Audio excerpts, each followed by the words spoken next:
Հայաստանի անկախության օրը այսօր. Welcome, friends, to my YouTube episode number 23 on Armenian issues from Nagorno-Karabakh to Armenia to the diaspora.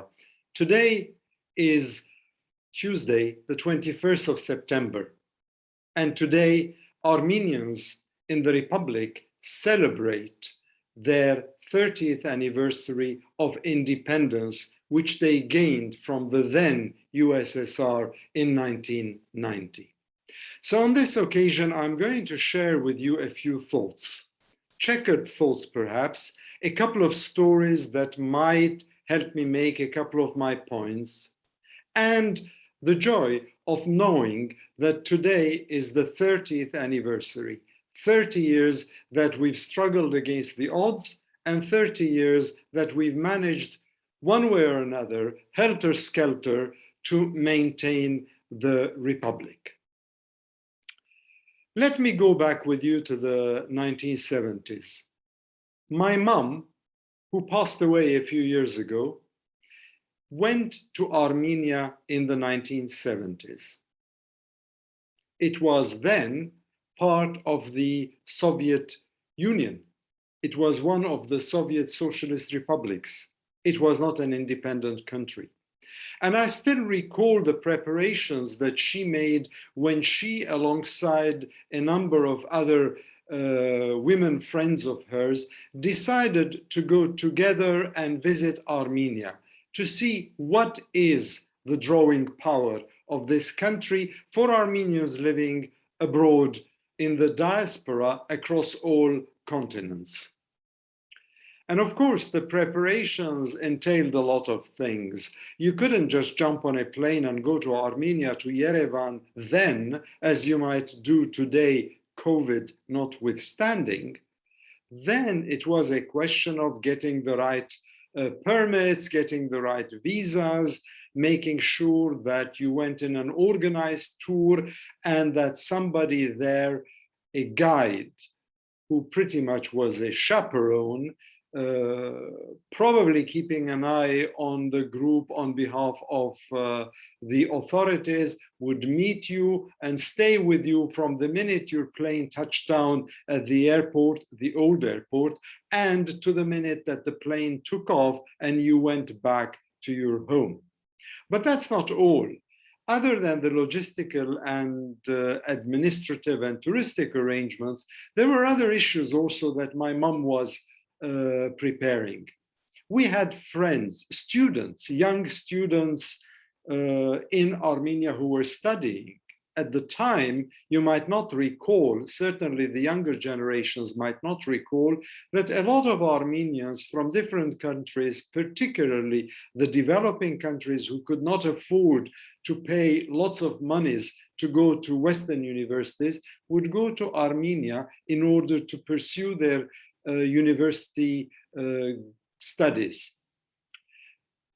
Some of those family friends of ours had their daughters and sons in Armenia as well, studying there. So my mom was in contact with the parents as well as with the students in Armenia in order to put together in a suitcase a whole number of items ranging from blue jeans to chewing gums that she would take there, hand it over to these people who would then sell it on the black market and get a lot of money for it. Why? Because these products did not exist at the time in the 1970s in Soviet Armenia. Today, 30 years later, 40 years later, look at the situation. It has changed dramatically. My mom, if she were alive, and if she were to go today, she would see a country that is far more prosperous, far more thriving, far more eclectic, far more varied than before. She would see that the old dur industries of the time have been replaced by agriculture, have been replaced by new buildings, theaters, hotels, have been replaced by all sorts of things, new fancy cars everywhere, restaurants. It's not the same Armenia. So in that sense, one would say that with independence in 1990, things moved forward, things improved, progress in motion. And I wouldn't deny that. And I'm sure that my mom wouldn't deny it either. In fact, she would be proud to go and see that Armenia today has become a hub for the internet world, for Wi-Fi, for high tech, for all sorts of cyber technologies. Not that she would understand much of it, but she would be proud of it. So the change has been there from the old Soviet Armenian times to the more modern Armenian independent times. However, even today, even in 2021, even since 1991 and independence, Armenians still have not freed themselves of the past, the distant past as well as the immediate past. The memories and the consequences of the genocide during World War I still hover very painfully and very ominously over most Armenian heads, even though most of the survivors of the genocide have already died. And it is only their stories and their memories that are being at the moment narrated, embraced, nourished by the younger generations. And then if we come a bit closer in history, we have also to remember that Armenians fought two wars over the enclave of Nagorno-Karabakh, Artsakh for Armenians, with one, the first war, leading to a dramatic victory, and the second one to an equally dramatic defeat. Both the victory and the defeat, in terms of consequences, have actually impacted Armenians. But when I look at what my mom's memories, and when I look at Armenia today and what I saw when I was there, it reminds me not of my mom's stories after she came back and handed the Levi's jeans and chewing gums and what have you to our student friends in Armenia, but of my grandfather, my maternal grandfather, who was my childhood guru of sorts in many ways. He used to say that we Armenians are a strong people. He himself was the product of the genocide. He himself had survived, he and his family, well, some of his family, the other part of his family died during the genocide period, that he would say that we Armenians are a strong people. We can flower no matter where our seeds are sown. He used to tell me, Harry, we can survive against the odds. Now that is, to some extent, what being an Armenian is. To remember where we were in terms of the country, the Republic now of Armenia, and where we are today, in terms of our memories about the genocide, about the two wars, about Armenians integrating across many, many countries and continents, becoming successful in so many different ways. Yes, like my mother today, if my grandfather were alive, he also would say, I am proud, or as the Armenians would say, getsek, bravo to you. But let us dig a little bit deeper. And if we look at what we have in Armenia today, particularly as a consequence of the second Karabakh war, the one that basically shook the country into a very painful defeat, we see that we have a very fledgling democracy indeed. We have a divided diaspora. Diaspora across the world, be that in Paris, in Beirut, in Tehran, in Sydney, in Los Angeles, in Montreal, in wherever you want to think of Armenians, even in Addis Ababa, where there was an Armenian community at some stage. The Armenians are divided in the diaspora as much as they are divided in the republic itself, with acrimonious feuds and struggles and shouting matches and brawls between pro-Pashinyan and anti-Pashinyan supporters in Yerevan, with people saying, oh no, this latest victory, electoral victory in Armenia was stolen, it was engineered. Having a bunch of opposition groups who pretty much represent only themselves and some of their supporters in the diaspora, miserably failing to mobilize and produce a proper opposition, either during the elections and later on in the last few months. And then also a Pashinyan group that is arrogant and that thinks that it alone knows the answers, does not need to consult anybody, does not need to share with anybody, and certainly not with the diaspora. And whilst we are in the middle of trying to prove as Armenians who is a better general and who is a more capable general, what is happening? Turkey is consolidating itself on the diplomatic front, and Azerbaijan, which recently defeated Armenians in a very painful war where young recruits lost lives because their elders could not think properly about the strategies, let alone the tactics of the war. Azerbaijan is gradually eating into the borders of Armenia. And in so doing, Syunik is one example. And in so doing, eating into the real day-to-day existence of Armenians. Whilst Armenians sometimes forget those existential dangers that are looming there and start thinking about, oh, will the West save them? Will it be the Americans? Will it be the French? No, no, no, it will be the Russians.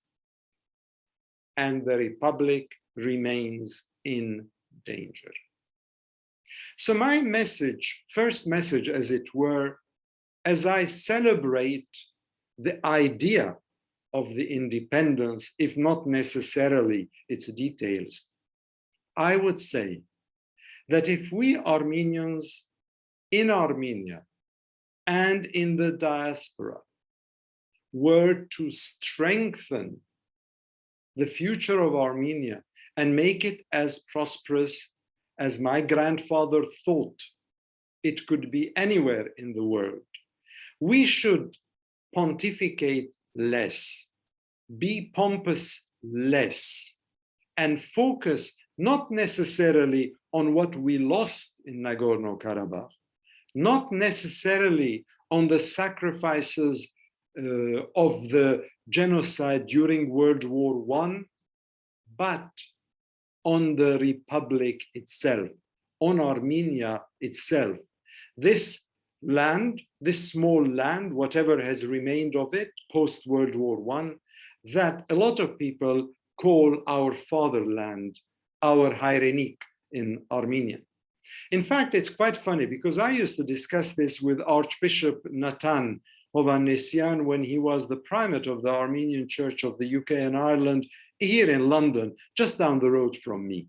He and I used to work very, very harmoniously and closely together on ecumenical issues. In other words, I used to help as his foreign minister when it came to all the other churches in the UK and our relations as an Armenian church with them. And he used to also talk about the Hayrenik, the fatherland. And I would tell him, what is a Hayrenik? Is it really my Hayrenik, Armenia? Is it the land where I was born? No. So how do we define Hayrenik? How do we define fatherland? But that is again going into sophistry, being pedantic. Today, on the 30th anniversary, 1991-2021, of the independence of Armenia, I think it doesn't matter how we look at Armenia. what we should remember, that no matter where we come from, whether we are pro-West, pro-Russia, pro-this, pro-that, anti-this, anti-that, whether we like this minister, whether we hate that party, that the country itself is an idea that is also concretely the land of our forefathers, and therefore it is the land, our land, and that of our siblings and those who will come after us. So in order perhaps to make sure that the 30th anniversary does not become a precursor for even more painful and more bitter moments, perhaps we should remember the Socratic invocation to examine ourselves first. And let me tell you this, and you can shout till the cows come home. Armenians are very good at denying facts. And one of those facts is, why should I examine myself? There's nothing wrong with me. Well, that, to me, is a very, very primitive approach to our own realities. We should examine ourselves as Socrates, the philosopher, said, or if you don't want Socrates, and since we Armenians constantly tell everybody willing to listen to us that we are the first nation to have adopted Christianity in 301 AD, many, many years ago, well below 1700 years ago, then why don't we also listen to Luke, the evangelist, the gospel writer, Luke in chapter 4, when Jesus said, physician, heal thyself. That to me is the first step toward making sure that our 30th anniversary will be one that will help us build on our achievements, redouble our efforts, and not go into bitter, sweet recriminations or justifications, but to look at what is good for us, or as the Armenian General Benevolent Union in its newsletter concluded their little blog, in unity lies our strength. And that is quite true, actually. It pretty much summarizes a lot of what I just said to you, minus the personal stories. Now, if you've noticed, I've got a logo. Where is it? There. Now, that logo is the flower for the genocide. It was first devised for the 100th anniversary, and then it's been used every year since then. Now, what is that flower, and why am I putting it today? Today, we're not commemorating the genocide of 1915. We are celebrating the 30th anniversary of the independence. I'm putting that not also because this is the flower of Armenia. No, the Armenian flower is the marshmallow plant. I'm putting this because this is a forget-me-not flower. And the light purple petals in this flower represent the unity of Armenian communities across the world. I just talked to you about unity and strength. Well, these light purple petals also focus on the unity of Armenian communities, not only in Armenia, not in Karabakh or Artsakh, but everywhere across the world. And I would like to conclude today by drawing your attention, if the image is clear, to the one behind me that I've chosen today. Now, you might wonder, some of you in Lebanon, in Arab-speaking countries, might spot and say, this looks like Arabic. Has Harry gone potty? I mean, he's talking about an Armenian event and he's got an Arabic image behind him. Yes, I do, because that is a beautiful calligraphy in Arabic that was artistically put together by a chap called Hussein Majid, quoting the famous Palestinian poet and thinker Mahmoud Darwish. Now, what does it say? It says, وبي أمل يأتي ويذهب ولكن لن أودعه. Roughly translated, it says, there is a hope in me that gets stronger and then recedes, but I shall not forsake it. I shall not bid it farewell.